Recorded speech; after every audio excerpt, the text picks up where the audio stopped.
2019년 6월 23일 제6회 민화협 통일토론대회를 무사히 치렀는데요. 집에서 오전 7시 30분에 출발해 오후 7시에 도착한 약 12시간의 강행군을 통해서 저도 아이들도 10단계 성장하는 놀라운 효과를 거두게 되었습니다. 첫째, 나른한 오후 40분 정도에 진행되는 토론대회 결승을 흥미진진하게 관전했습니다. 우리를 제치고 결승에 진출해? 과연 우리보다 잘 하나 두고 보자. 찬성, 반대 세 가지 주장이 우리랑 크게 다르지 않는데? 심지어 같은 것도 있네? 주장에 따른 근거가 꽤나 촘촘한데? 봐, 이건 내 말이 맞았잖아. 아들의 눈빛으로 공격. 아, 그렇게 난 눈빛으로 쭈구리. 말을 왜 이렇게 잘해? 기자야? 아나운서야? 초등학생 실력은 절대 아닐 것 같은데. 토론 선생님은 6학년이라면 한 1분에 8문장을 말한다고 했는데 이건 뭐 외국인 전문가 이름도 술술 얘기하고 4학년 아이는 로널드 미 대통령 요 단어 말하는데도 버벅거려서 아예 빼버렸는데 외국인 10명 가까이 이름을 얘기하는데도 술술 이반문 4분, 반박 4분, 요약 2분, 마지막 초점 2분. 정보를 많이 담아서 주어진 시간을 꽉꽉 채워서 쓰네.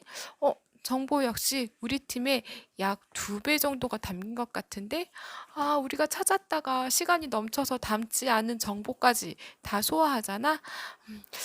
우리 기준으로 6분 분량의 대본을 4분 안에 소화하는 듯. 2분의 작전 타임 시간을 30초씩 나누어 쓰네. 반대팀 반박을 맡은 남자친구는 말도 잘하는데 잘생기기까지?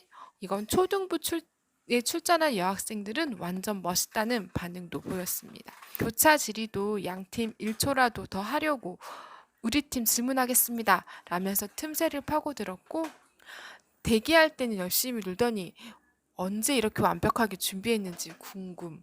예, 분하지만 인정할 수밖에 없었습니다. 지난해 본선 대회에 떨어졌을 때만 해도 본선 진출이 목표였는데 본선 진출 경기를 보고 나니 우승하고 싶다는 더 큰 목표를 세워봅니다. 둘째, 조별 리그 대결. 본선 진출자는 3경기씩 합니다. A조 8팀, B조 8팀 나눠서 고루고루 겨뤄보게 하는데요. 한 번씩 경기를 해볼 때마다 배우는 게 크잖아요. 무려 3번씩이나 실전 경기를 치르다 보니 많이 전략 전술을 익히고 왔습니다. 또 승점제로 진행돼서 가장 점수가 높은 두 팀이 결승에 진출하는데요. 조별리그를 치르면서 결승전에 나간 팀과 겨뤄본 팀들이 6팀은 되다 보니 결승전을 보다 더 재미있게 볼 수 있었습니다. 셋째, 심사위원들이 친절합니다. 사실 학원에서 4학년 팀들은 구박을 들었습니다. 상대 팀에게 주눅 들어 올 수 있다. 심사위원들이 토론들도 모르고 왔냐며 혼내기도 한다. 그래서 목표도 울지 않기로 소소하게 정했습니다. 그러나 심사위원님들은 대회에 참가해 준 것만으로도 기특하게 여겨주셨습니다. 30초가 말을 못했을 때도 눈치를 주지 않으셨나 봅니다.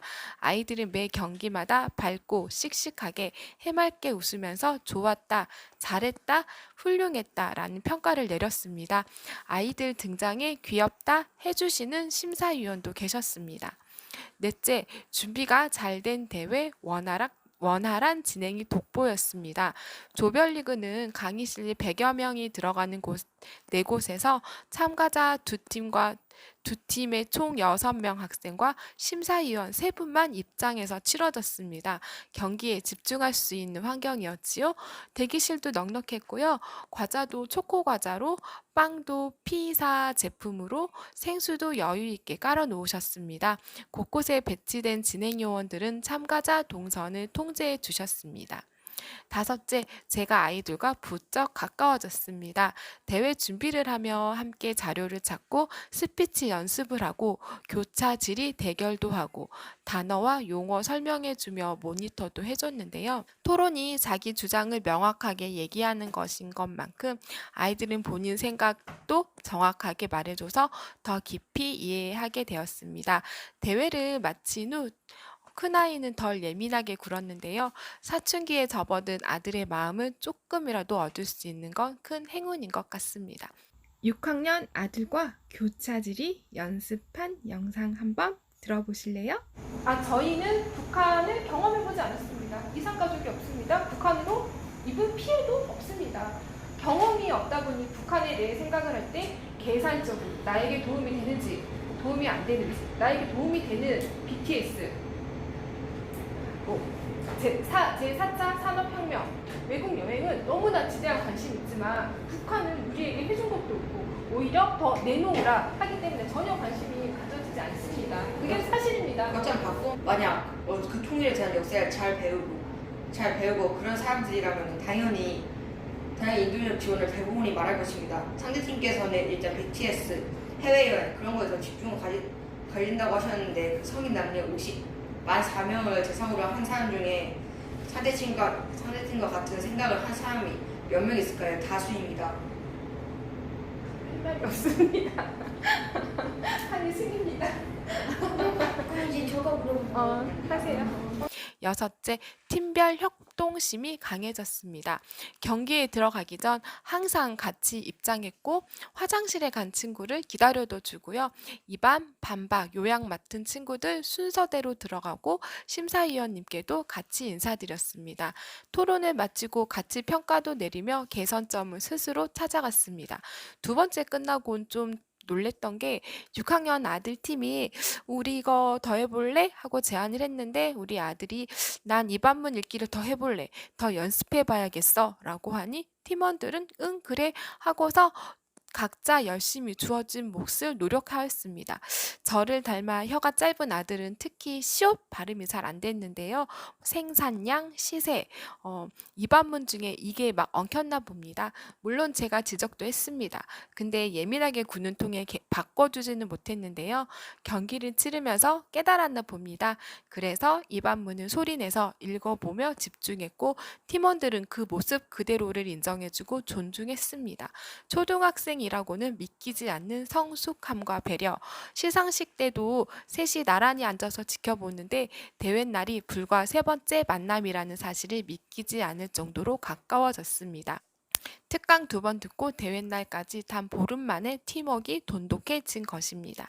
6번째, 중학생들 진짜 대박입니다. 중학생들은 팀별로 정말 치열하게 준비합니다. 전략도 짜고요. 이건 우리가 잘했고 여기선 불리한 것 같아. 다음번엔 이걸 넣어볼까?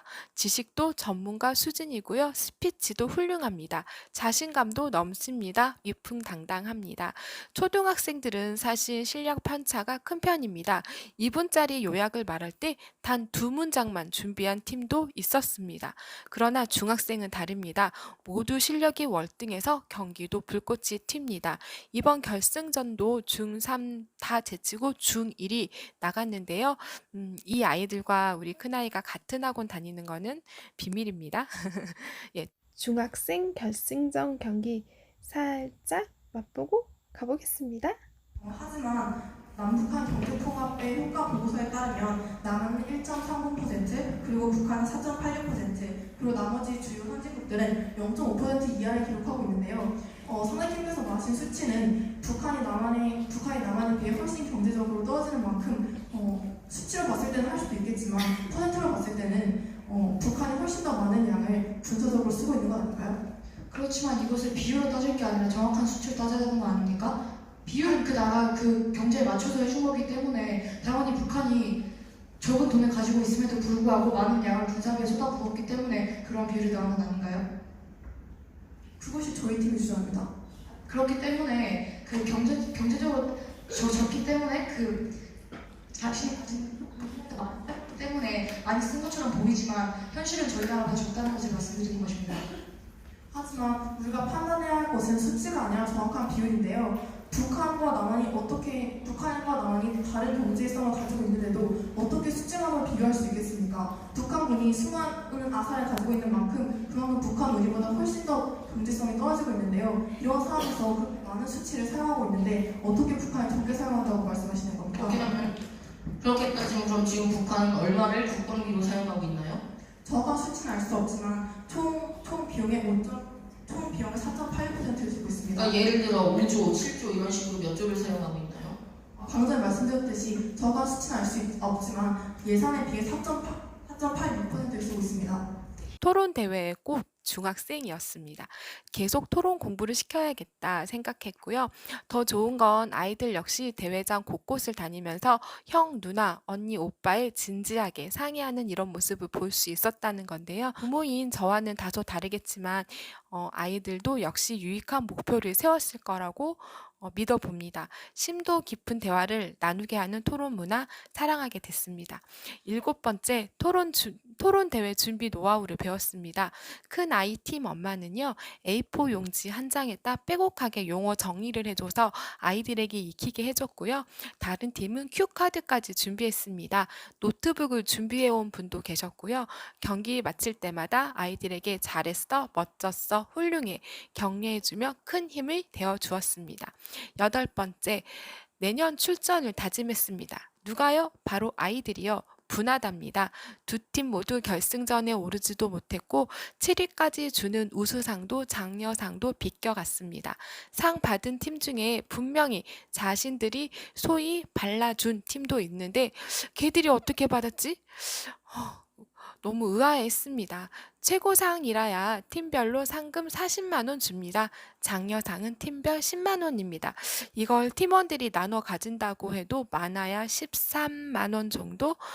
학원 특강비도 사실은 안 나옵니다. 근데 너무 속상하답니다. 심지어 우승한 팀도 결승전 마치고 복도에서 아쉬움을 토로했고 부모님들이 열심히 격려해 줬습니다.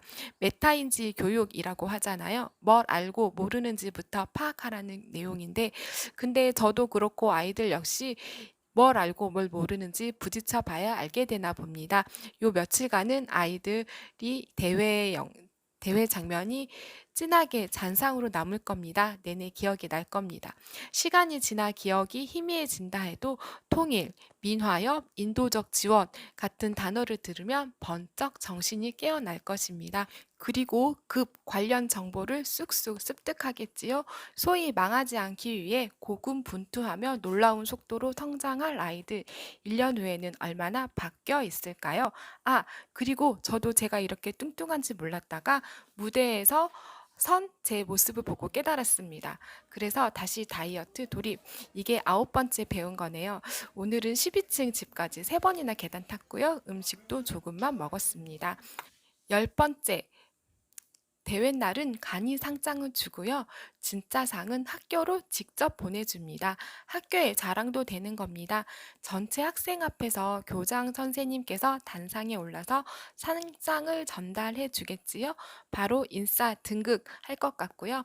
11번째, 이 대회가 장관상을 걸고 하는 거라 수준 높은 참가자들 참여율이 높았습니다.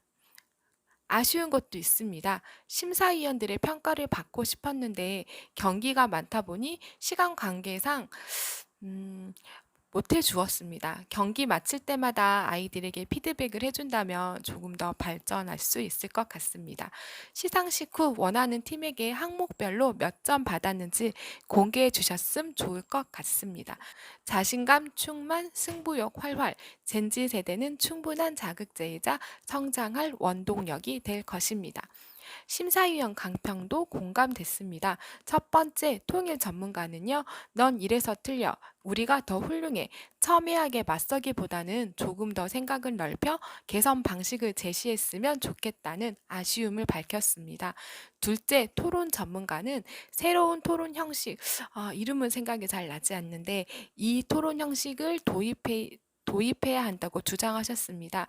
역시 같은 이유에서인데 의견들을 통합해서 더 멋진 결론을 도출해 보자고 제안하셨습니다.